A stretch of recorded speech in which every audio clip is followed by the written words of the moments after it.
Hello and welcome back to the Goodness Margin, the place where we find margin for the good things in life. Today, I'm going to be answering your questions on being paperless. Going paperless is one of the best decisions I have made in my journey towards minimalism. Not having to deal with filing cabinets or stacks of paper has been very rewarding, and I am so thankful that I made that decision. And a lot of you have questions, and I love answering your questions. Question number one is, how do you separate different files? The question was regarding work, church, personal, those kinds of things. The way that I separate those, and I will link my entire blog post and video regarding my paperless system below, I save these under file names that make it easy for me to differentiate what they are. For example, I take care of the filing for our church. The initials for our church are BC. So anything that I save that I need to save for church paperwork, I'm going to save it as BC, and then I continue with what I am saving that file under. So say it is a utility bill that was from February of 2022, it will be BC 2022_02 for February 2022. And then it will be the name of the utility company, and I may put the word receipt in that as well. So that way, if I go back to look for that, it'll be really easy for me to find it.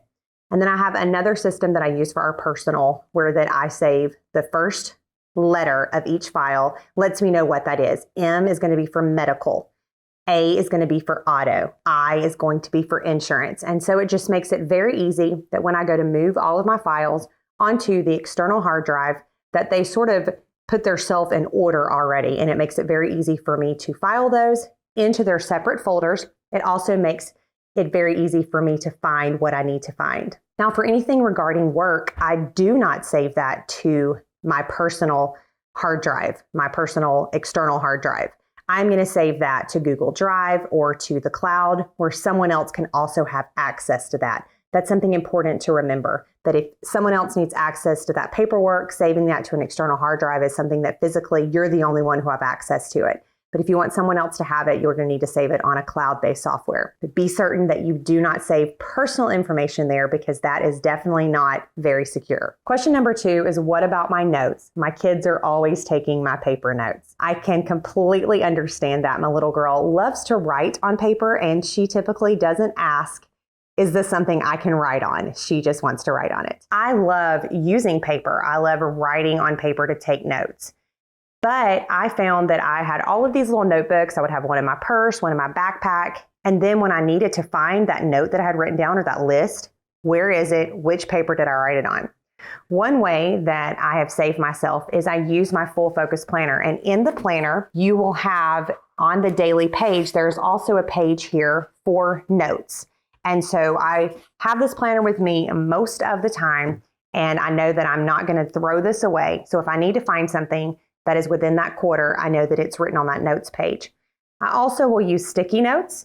And if it's something that I need to keep, then I will take that sticky note and stick it inside of my planner.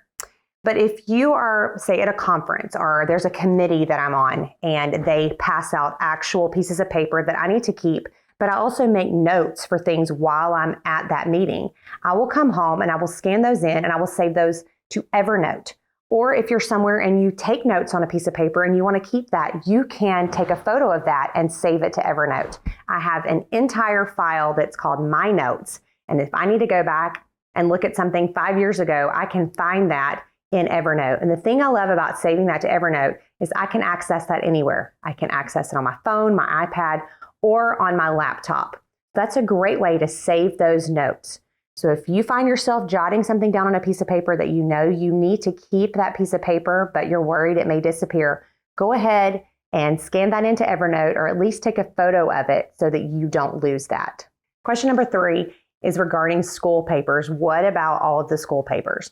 So in my mind, I think of school papers in three different categories. First, you have the work that your child does, the artwork and the handwritten things that they bring home, the worksheets that they've done. In that category, I try to save about one handwritten thing a month, and try to save the art things that maybe have her handprint on it or that mean something. And for each of my children, I have a file box that will be theirs one day. In fact, my plan is to create a digital book to take all of those and to make photos of those things and save one for myself and give one to them after they've graduated high school. But I've saved all of those into files, because if you save every single piece of paper your child brings home, by the end of kindergarten, you will have 2 tubs full. They do a lot of things in those early years of school. So what I do each week is she brings home, her folder is full of paper every Friday, and I go through that. Some weeks I don't keep any of it. I do have to secretly throw it away. I definitely don't let her know that I do that. But then if I see there's something I want to keep, I will grab those papers out and I just go ahead and file those away. The second category of school papers are those things that need to be turned back in. In her folder, it has one that stays home, and then it has one that this needs to go back to the school. And for myself, this is the process that works the very best. Every day when she comes home, I unpack her backpack. I found that it's important for me to do immediately, just in case there's something in there that needs to come out, or maybe a water bottle's leaking. So I'll go ahead and unpack that immediately, and I check that folder. And let's say they had school pictures and I need to determine what pictures we're going to order. I'm going to go ahead right then, take the 3 minutes to fill that form out, to put the check with it, and go ahead and put it right back in the folder, even if it's not due for 2 weeks. I could take it and go put it in my inbox and then put it in my to-do folder, and then the next week take care of it. But I might forget. And so what I want to do is, if there's a permission slip to sign, I'm going to take those few minutes and go ahead and do that instantly. And that will help take care of that category of papers. And then for school papers, the third category I think of is informational things. I know at the beginning of each school year, my daughter will bring home, it's about a 1/2 inch thick stack of papers that has all of the information from their medical policies to the car rider policy, all of those things. Well, I may need to access that again. In fact, I have found over the last couple of years, I have needed to go back and to check on some of that paperwork to see maybe some upcoming events or something like that. So what I will do is, again, use Evernote. I scan those in, save those documents as a PDF, and I save those to Evernote. That way, if I'm thinking, oh, I remember that they said this, I need to go back and check that, I can check it on my phone, my iPad, or my laptop, because I have access to Evernote on all of those devices. That way I can throw those papers away. They're gone. I do not have to go back and find those papers. I have them saved there in Evernote.